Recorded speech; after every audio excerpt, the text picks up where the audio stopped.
আল্লাহ নবী সাল্লাল্লাহু আলাইহি ওয়াসাল্লাম বলেন, উম্মত, আমি 23 বছরে তোমাদেরকে একেবারে ধবধবে পরিষ্কার স্বচ্ছ এক আকাশ, এক আলোকিত এক দ্বীনের সামনে রেখে গেলাম। দ্বীনের উপরে লাইলুহা কানাহারিহা, রাত দিনের মতো, দিন রাতের মতো, অর্থাৎ 24 ঘন্টার 24 সেকেন্ড।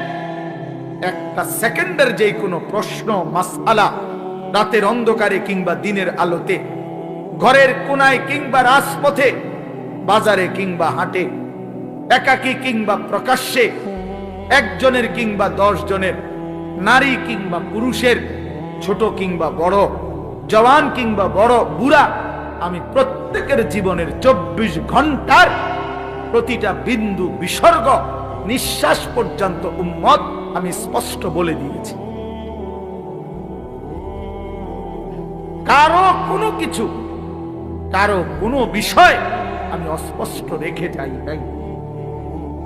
যাই নাই উম্মত। জীবন চলার কোনো ঘাটে, জীবন চলার কোনো পদক্ষেপে আমার উম্মত আটকায়া যাবে একটা সিদ্ধান্তের জন্য, এমন কিছু আমি রেখে যাই। এমন হলে আমার দিন পূর্ণ হতো না, এমন হইলে আমারে আল্লাহ দুনিয়া থেকে নিত না, এমন হইলে কোরআন নাজিল সমাপ্ত হতো না।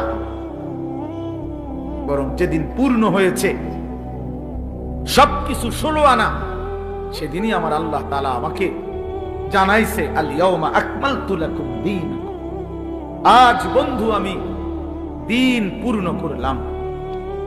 ওয়া আতমামতু আলাইকুম নি'মাতি, শরীয়তের নামে, বিধানের নামে, আহকামের নামে যত নিয়ামত আমি সব পূর্ণ করলাম। তাইলে বাপ আমার, বন্ধু আমার, জীবন চলার পথে যদি হালাল হারামের পার্থক্য না থাকে, সে মুসলমান না। জায়েজ না জায়েজের পার্থক্য যার মধ্যে নাই বাবা, সে মুসলমান না, সে মুমিন না।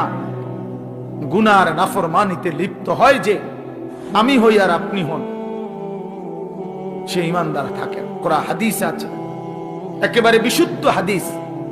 আল্লাহর নবী সাল্লাল্লাহু আলাইহি সাল্লাম বলেন, লা ইয়াজনি জানি হিনা ইয়াজনি ওয়া হুয়া মুমিন।